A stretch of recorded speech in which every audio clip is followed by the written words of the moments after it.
the ability to act. Take action. Not hasty if it isn't required, but don't lose much time. Here's the time to act. When the idea is hot and the emotion is strong. That's the time to act. You say, Mr. Rohn, I'd like to have a library like yours. See, if you feel strong about that, what you got to do is get the first book and then get the second book. Before the feeling passes and before the idea gets dim, action pronto, action immediate, action as soon as possible. Because if you don't, here's what happens. We call it the law of diminishing intent. We intend to when the idea strikes us. We intend to when the emotion is high. But now if you don't translate that into action fairly soon, now the intent starts to diminish. And a month from now it's cold. A year from now, can't be found. So act. Set up a discipline when the emotions are high and the idea is strong and clear and powerful. That's the time to set up the discipline. Somebody talks about good health and you're stirred. Say, right, I need to get a book on nutrition. Get the book before the idea passes and before the emotion gets cold. Go for the book. Start the library. Start the process. Fall on the floor. Do some push-ups. Action. Got to take action. Otherwise, the wisdom is wasted. Otherwise, the emotion soon passes. Unless you put it into a disciplined activity. Capture it. Disciplines is called how to capture the emotion and how to capture the wisdom and translate it into equity. Disciplines. Now, here's what's important about disciplines. All disciplines affect each other. In fact, here's a good philosophical phrase. Everything affects everything else. Nothing stands alone. Don't be naive in saying, well, this doesn't matter. I'm telling you, everything matters. There are some things that matter more than others, but there isn't anything that doesn't matter. Okay. We all pity the man who says, well, this is the only place I let down. Not true. Key to take home. Every letdown affects the rest of your performance. Every letdown affects the rest. This is part of the educational process on personal development. If you don't take the walk around the block, you probably won't do the apple a day. If you don't do the apple a day, you probably won't start building your library. If you don't build your library, you probably won't keep a journal, and you won't take pictures, and then you won't do this, you won't do wise things with your money, won't do wise things with your time, won't do wise things with your possibilities and relationships, and the first thing you know, 6 years of that accumulated, and we say you have messed up. So the whole key to reversing that process now is to start picking up these disciplines. Now here's the positive side. Every new discipline affects the rest of your disciplines. Every new one affects the rest. That's why action is so important. The least action, the smallest action. Take it. Because when you start accomplishing and the value starts to return from that one action, it'll inspire you to do the next one and the next one and the next one. You start walking around the block, it'll inspire you to get an apple. Get an apple, it'll inspire you to get a book. Get a book, it'll inspire you to get a journal. Get a journal, it'll inspire you to grow, develop some skills. All disciplines affect each other. Every lack affects the rest. Every new affects the rest. The key is to diminish the lack and set up the new. And you've started a whole new life process. Key. Also, one more thought on discipline. Here's the greatest value of discipline. Self-worth. Self-esteem. People are teaching self-esteem these days, but they don't connect it to disciplines. The least lack of discipline, and it starts to erode our psyche. One of the greatest temptations is to just ease up a little bit. Right? The slightest lack of doing your best starts to erode the psyche. Instead of doing your best, doing just a little less than your best. Sure enough. You say, well, it's just going to affect my sales. No, it's going to affect your consciousness. It's going to affect your philosophy. Now you've begun in the slightest way to affect your own philosophy. Here's the problem with the least neglect. Neglect starts as an infection. And if you don't take care of it, it becomes a disease. And one neglect leads to another. And the worst of all, when neglect starts, it diminishes our self-worth, our self-confidence, our self-value. You say, well, how can I get back my self-respect? I'm telling you, you don't have to go to 29 classes. All you have to do is start the smallest discipline that now corresponds to your own philosophy, like I should, and I could, and I will. No longer will I let neglect stack up on me so that I will have the sorry scenario 6 years from now, giving some excuse instead of celebrating my progress. That's the key to discipline. Okay? Let's get kids involved in the least of disciplines. One more, and then one more, and then another one, and then another one, and then some more. And the first thing you know, you're starting to weave the tapestry of a disciplined life into which you can pour more wisdom and more attitude and more strong feeling, more faith and more courage. Now you've got something, a vessel in which to put it. And now the equities start to flow. And the early return, I'm telling you, if you'll start this process, the early return will have you so excited. You'll commit yourself to this strategy for the rest of your life. You'll never go back to the old ways. Join a new crowd. Join a new group. The disciplines to do it. Take action. I recommended the last time I was here the little book, Richest Man in Babylon, and I said I've lectured now to over 3 million people in the last 33 years, and I've recommended this little book to almost all of them, I think. Guess how many have actually gone and got this little book? Answer, very few.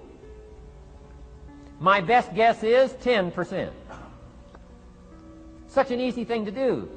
In that last seminar, right, I suggested this little book, number one, is easy to find. Number two, it's easy to buy. The most you can pay for it, $6, $7, $8. You can borrow that from your kids. And number three, it's easy to read. It's in story form. That's why I use it for teenagers, teaching them how to be rich by 40, 35, if you're extra bright, much sooner, if you find a unique opportunity. But if it's easy to find and easy to buy, and if it's easy to read, why wouldn't everybody go get it? We don't know. What do you know? You don't know. I don't know. Nobody knows. Here's how profound it is. Some do and some don't. Now here's the numbers. About 10% do. 90% don't or won't. And we don't know the mystery of that.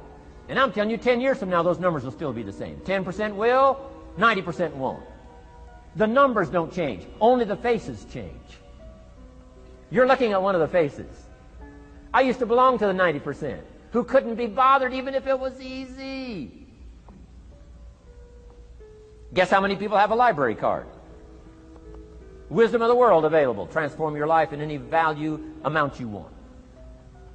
By the way, how much is a library card in Texas? Free. Here's what free is. Easy. I mean, it can't be any easier than free. Somebody says, well, would you bring it by? Well, no. At least you got to go get it. No.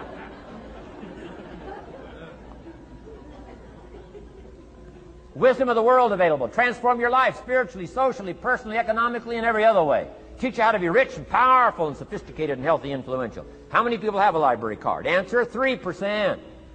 95, 97% couldn't be bothered.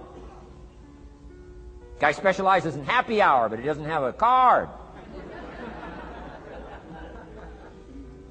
And now readily and quickly blames the government and blames his company and blames policy and blames the pay scale. When if he only knew, if he joined the 3%, here's my advice to you today. Walk away from the 97%. Don't talk like they talk. Don't act like they act. Don't go where they go. Don't specialize in what they specialize in. Throw away the blame list they cling to. Start you a new life. You say, well, is it as simple as getting a library card and join the 3%? And the answer is, of course. Of course. That's how easy this stuff is. This is so easy. It's so simple. It's not complex. You don't need a 2,000-year-old guru. You don't need multi-track affirmations. I'm telling you, don't. Affirmation without discipline is the beginning of delusion. Key. Don't let somebody sweep you into some contrary way to nature itself says, unless you labor. The miracle of the seed and the soil and the seasons and God and all the other stuff that's available, sunshine and rain, that's not available to you by affirmation. It is only available to you by labor. So labor well. Okay. Learn well. Discipline yourself well. And you can have all the treasures you want. This stuff's easy and simple. It's not ocean waves and seagulls. You don't have to move to Sedona, where all the force fields come together in Arizona.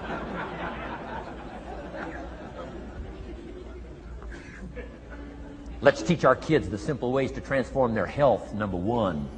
Their economics, number 2. Their ability to communicate, number 3. Their life and treasure and lifestyle, number 4. Spirituality, number 5. And the list goes on and on. Let's not leave out any of the least of disciplines that encourage us to do the next one, to do the next one, to do the next one. First thing you know, this whole scenario for you is spinning up instead of out of control on the negative side. This is all you got to do. It's as simple as this. It's as simple as a start, committing yourself to life change. And once you start down this road, I promise you, you'll join the 10% and the 3%. We're going to talk financial independence in just a little while. Guess how many people can retire from the income of their own personal resources when it comes time to retire? Answer, 5%. In the most independent country in the world, 95% are dependent, 5% are independent. Take charge of your own retirement.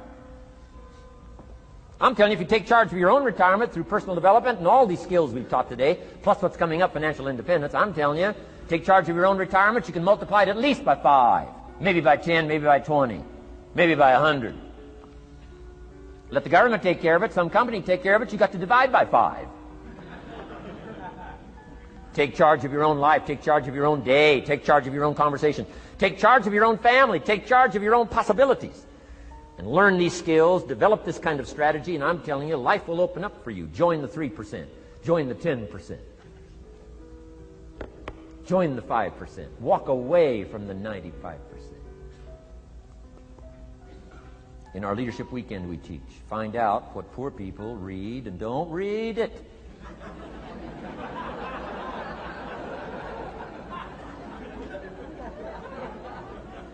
I'm telling you, don't talk like they talk.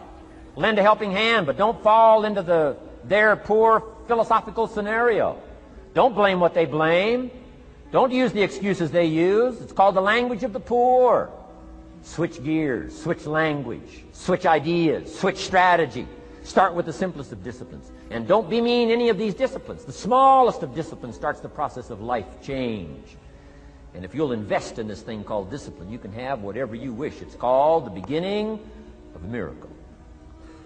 Now here's the last clue on discipline. Do the best you can. We covered earlier, but here's a good scenario for the do the best you can. I've got a good question for you. Is the best you can do all you can do? And the answer is no. Strangely enough. If we all fell on the floor right now and did as many push-ups as we possibly could, and let's say for some reason you haven't been into push-ups lately, I can't imagine why, but let's say the best you can do is 5. And you look up at the rest of us and say, hey, 5 is the best I can do. We can tell by the look on your face that's probably true. 5 is the best you can do. Now, is 5 all you can do? The answer is no. If you rest a little, you can do 5 more. Wow. And if you rest a little, you can do 5 more. And if you rest a little, you can do 15 more. How did we get from 5 to 15? It's a miracle.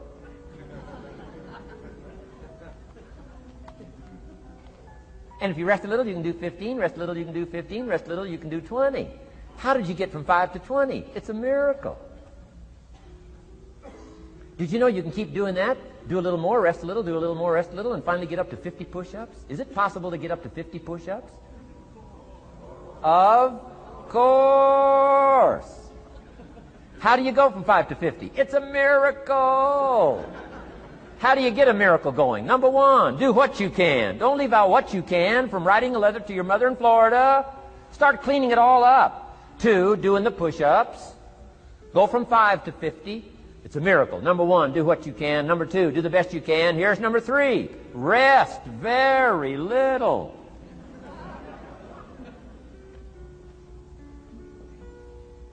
Don't rest too long. Why? The weeds take the garden. Kids have got that figured out. You can't rest too long. Here's the clue. Make rest a necessity, not an objective. The objective of life is not to rest. The objective of life is to act. Think of more disciplines. Think of more ways and means in which to use your own wisdom and your own philosophy, and use your own attitude, your own faith, your own courage, your own commitment, your own desires, your own excitement. Invest it, invest it, invest it, invest it in discipline so that it's not wasted. The smallest of discipline. Thereby transform your life. Join the 5%, join the 10%, join the 3%. Guess when I went and got this little book, Richest Man in Babylon? The same day I heard about it. I went and got it. Somebody says, well, Mr. Rohn, does that make you different than most other people? And the answer is yes. Somebody says, well, why is that? We don't know. We don't know. What do you know? You don't know. I don't know. None of us knows. Some do and some don't. The numbers don't change. Only the faces change.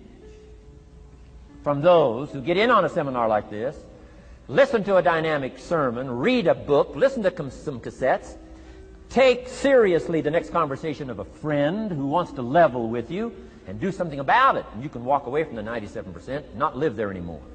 Because if you don't, the next 6 years of your life will be like the last 6. Mr. Shove said to me, Mr. Rohn, 6 years now you've been working. I'm telling you, the next 6 years of your life is going to be like the last 6 unless you take advantage and start making these personal changes. I made the changes, totally revolutionized my life. So take a look at the next 5 years of your life. It's going to be like the last 5 unless you change. And if you will change, everything will change. Join the 5%. 10 years from now, the numbers are going to be the same. But I'm telling you, some faces in this audience can change and start showing up in the 3% crowd, and the 5% crowd, and the 10% crowd, and thereby dynamically affect your life and your future. Develop these strengths. Now here's the last ability. Develop the ability to share. Pass along to someone else. If you've picked up a good idea today, pass it along. Don't let it stay. Pass it along. A book, if you take one of these little books I've suggested home and it affects you, pass along. Say, hey, I found a book, really helped me. I found a book, got me thinking. I found a book, changed my health. I found a book, got me inspired.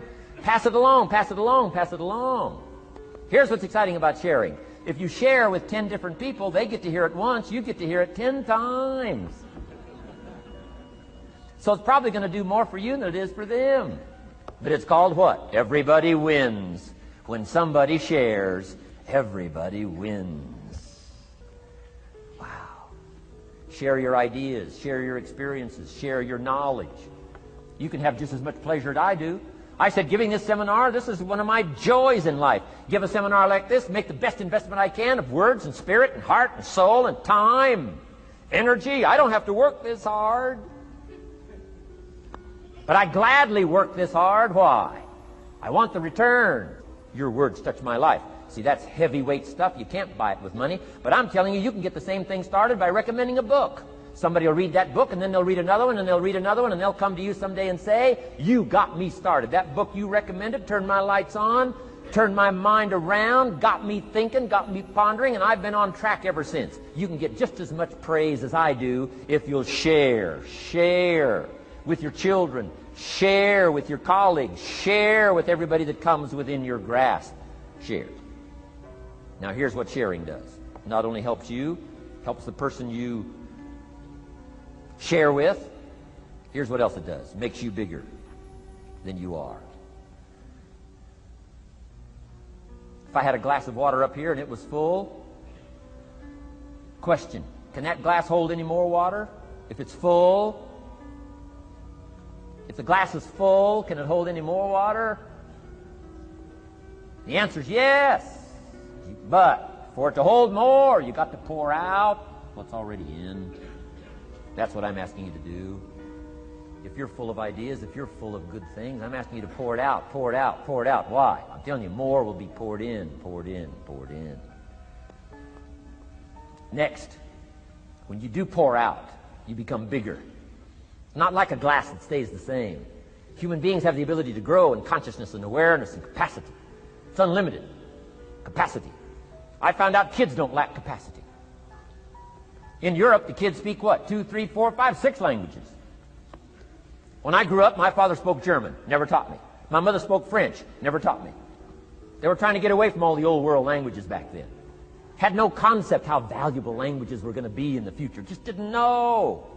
So they abandoned the German, abandoned the French. I could have learned all 3 languages instead of just English. My girls went to school in Beverly Hills. They've turned that around. In first grade now in Beverly Hills school system, they offer 3 languages besides English. French and German, Spanish. Why? Because kids can learn 2 languages just as easy as 1. Question, how many languages can a child learn? Here's how many. As many as you'll take the time to teach them. They do not lack capacity. They only lack teachers. Wow. And I'm telling you the same thing is with you. You don't lack capacity. But here's how you expand your capacity. And that is to share what you've got. Now you get bigger. Share some more. Now you get bigger. I'm here for a very self-interest reason. If I share with you, my consciousness grows. If I share with you, I get to hear this again. Somebody asked me not long ago, said, Mr. Rohn, how are you doing with all this stuff? You get on everybody's case pretty hard. How are you doing with all this stuff you teach? I said, well, best I can share with you is this. Listen to me very carefully, but don't watch me too close. This stuff's easier to lecture on than it is to do. I understand that. I'm working on it just like you. But hey, pour out what you've got so that your capacity grows. Now, why should you want your capacity to grow? Very self-interest reason. Here it is. To hold more of the next experience.